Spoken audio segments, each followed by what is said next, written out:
Allahabad high court ने मुरादाबाद के एक मामले में सुनवाई करते हुए बेहद अहम फैसला दिया है। मुस्लिमों के बहुविवाह यानी कि एक से ज़्यादा शादियों के मामले में कोर्ट ने बेहद अहम टिप्पणी की है। कोर्ट ने कहा है कि मुस्लिम कुरान के तहत, शरीयत के तहत एक से ज़्यादा शादियां कर सकता है, लेकिन इसके लिए ज़रूरी यह है कि वह सभी पत्नियों पर बराबर ध्यान देगा यानी कि उनकी देखभाल करेगा। हालांकि कोर्ट ने यह भी टिप्पणी की है कि कुरान या हदीस या फिर जो दूसरे इस्लामिक ग्रंथ हैं या मुस्लिम पर्सनल लॉ है, उसके तहत किसी मुसलमान को सिर्फ अपनी इच्छा पूरी करने के लिए, सेक्स के लिए जो है शादी करने की इजाज़त नहीं दी जा सकती। कितना अहम केस था, इस एक केस से जुड़े अधिवक्ता हमारे साथ मौजूद हैं, उनसे बातचीत करेंगे। सर, क्या नाम है आपका और क्या था पूरा मामला? मैं आलोक कुमार पांडे मेरा नाम है। मैं इलाहाबाद हाई कोर्ट का जो है वो प्रैक्टिशनर लॉयर हूँ। ऑनरेबल कोर्ट ने जो है वो फुरकान और दो अदर्स के मामले में जो है दिनांक 8 मई 2025 को एक लैंडमार्क जजमेंट पारित करते हुए आदेश दिया है कि मुस्लिम में जो है वो शादी के प्रकरण में जो है, चूँकि हमारे क्लाइंट के ऊपर 495 का एलिगेशन था, तो कोर्ट ने ये पाया कि मुसलमानों में शरीयत एक्ट के अनुसार, मुस्लिम पर्सनल लॉ के अनुसार जो है 4 शादी तक करने का प्राविधान है।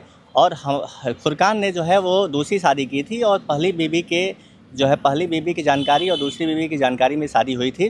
कोर्ट ने जो है क्या बोलते हैं ये पूरा सुनवाई में ये पाया कि मुसलमान जो है शरीयत एक्ट के अनुसार 4 शादी कर सकता है, लेकिन उसके कुछ कंडीशंस हैं, नाम्स एंड कंडीशन। उसमें कोर्ट ने कहा कि यदि आप प्रत्येक वाइफ के साथ जो है समान व्यवहार कर सकते हैं, प्रत्येक के लिए अकोमोडेशन की व्यवस्था दे सकते हैं, प्रत्येक के लिए जो है भोजन की व्यवस्था दे सकते हैं, प्रत्येक के लिए कपड़े की व्यवस्था दे सकते हैं, तो आप ये करिए। ये सर, इसमें एक टिप्पणी कोर्ट ने यह भी की है कि कुरान में अगर ये इजाज़त दी गई है, लेकिन आप सिर्फ अपने इंजॉय के लिए, सिर्फ सेक्स के लिए दूसरी शादियां नहीं कर सकते। क्या टिप्पणी की है कोर्ट ने? देखिए, मुस्लिम लॉ जो है बेसिकली सिविल कॉन्ट्रैक्ट है, हिंदू लॉ जो है सेक्रेमेंट संस्कार है। तो हिंदू लॉ में ये है कि जो है मैरिज का उद्देश्य प्रोक्रिएशन ऑफ चिल्ड्रन होता है, लेकिन मुसलमानों में जो है कोर्ट ने ये कहा कि जो है क्या बोलते हैं वो procreation of children as well as sexual enjoyment. तो शादी का पर्पज़ केवल सेक्सुअल एन्जॉयमेंट नहीं होना चाहिए। लिली थॉमस और सल्ला मुदगल के केस में पाया गया कि एक हिंदू जो है दूसरी शादी किया, इसलिए किया वो धर्म परिवर्तन करके इस्लाम बन के दूसरी शादी किया। कोर्ट ने कहा नो, आप ऐसा नहीं कर सकते हो, आप शादी के लिए धर्म परिवर्तन करो। शादी जैसा पवित्र रिश्ता जो है उसके लिए आप धर्म परिवर्तन करके जो है, आप जब तक अपनी पहली बीवी से तलाक नहीं दोगे तब तक आप दूसरी शादी नहीं कर सकते हो। सर, फुरकान के मामले की अगर बात करें तो इस मामले में कोर्ट ने किस तरह आपके दलीलों को सही पाया और जो उनकी दूसरी शादी थी उसको भी वैध माना? देखिए, फुरकान के मामले में जो है निकाहनामा उसका हुआ था दूसरी बीवी के साथ, और जो है उसका जो है एग्रीमेंट था और सारे कागजात लगे थे और शादी को 2 साल हो गया था। फुरकान की दूसरी वाइफ ने जो है फुरकान के ऊपर जो है 2 दिन पहले दिल्ली के वजीराबाद थाने में एक FIR लॉन्च की डोमेस्टिक वायलेंस की। इसके बाद 2 दिन बाद जो है मुरादाबाद में जो है मुरादाबाद के थाना मेंढर में एक FIR दाखिल की 376, 495, 120B, 504, 506 फुरकान और उसकी पहली बीवी और उसके पिता के खिलाफ। कोर्ट ने पाया कि जो है क्या बोलते हैं ये FIR फ्रिलेस है, पत्नी के साथ 376 बनता नहीं। 495 जो है क्या बोलते हैं शादी छिपाने का कोई मतलब नहीं बनता, क्योंकि शादी को 2 साल हो चुका था।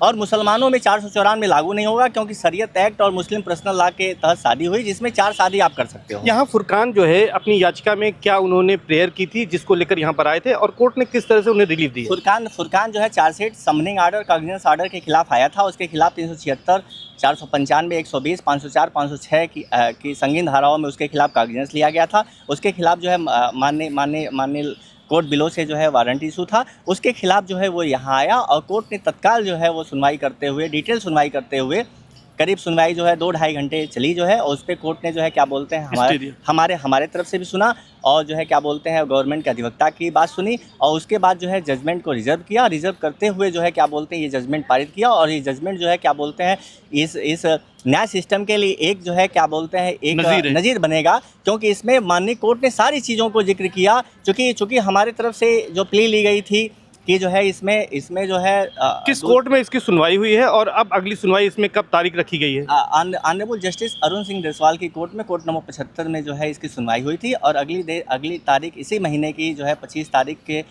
हफ्ते में सुनवाई इसकी जो है नियत हुई है। फुरकान की दूसरी पत्नी से जिसने शिकायत दर्ज कराई थी, FIR दर्ज, उससे भी जवाब मांगा है कोर्ट ने? हाँ, उसको नोटिस इशू हुआ है। Opposite party number 2 the wife of Furqan, उसको जो है ऑनरेबल कोर्ट ने जो है नोटिस इशू किया है। अब उसका जवाब आने के बाद जो है क्या बोलते हैं इसमें अगला कदम माननीय न्यायालय द्वारा उठाया जाएगा। तो निश्चित तौर पर इस पूरे मामले की अगर हम बात करें तो इस पूरे मामले में फुरकान ने दूसरी शादी की थी और इलाहाबाद हाई कोर्ट ने इस मामले में सुनवाई करते हुए जहां बेहद अहम टिप्पणी की है और मुसलमानों के बहुविवाह पर अपनी राय रखी है और ये कहा है कि मुसलमान तभी दूसरी शादी कर सकता है या एक से ज़्यादा शादियां कर सकता है जब वो अपनी पत्नी को उसके बराबर का हक दे सके। इसके साथ साथ कोर्ट ने यह कहा है कि कुरान में जो रियायत दी गई है, जो ये सुविधा दी गई है कि एक से ज़्यादा शादी कर सकता है, तो वो सिर्फ इंजॉयमेंट के लिए नहीं कर सकता। इस मामले की जहाँ तक बात है, कोर्ट ने फुरकान की शादी को वैध माना है क्योंकि उसकी पत्नी ने भी ये कहा था कि उसने संबंध बनाने के साथ साथ उसके साथ निकाह भी किया था और इस मामले में उस पर 494 लागू नहीं होता, यानी एक से ज़्यादा जो विवाह किया था उस पर कोई अपराध नहीं बनता है। और इस मामले में कोर्ट ने स्टे देते हुए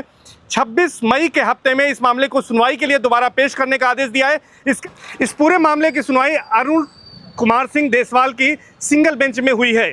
सर्वेश दुबे, न्यूज़ 18, प्रयागराज।